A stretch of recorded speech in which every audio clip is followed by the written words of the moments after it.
Did you know that nearly 45% of the people that take the NMLS exam fail? So you've made the decision. You want to be a mortgage loan originator. Congratulations in making a great career choice. But wait, now you've got to pass the NMLS exam.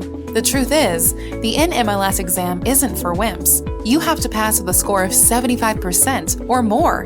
If you fail, you have to wait 30 days before you're eligible to retake it again. If you fail a third time, you have to wait 6 months before you can retake it.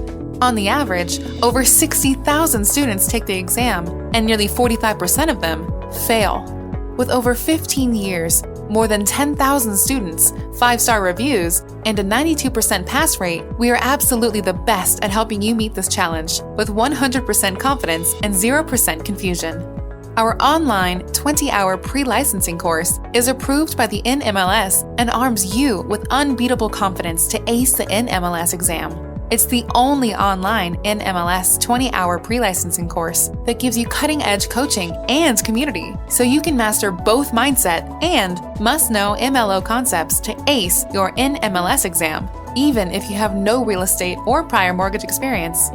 Visit our website at mlotrainingacademy.com and download our free resource guide, The 12 Tips to Pass the NMLS Exam, or call 800-991-6097 for more info.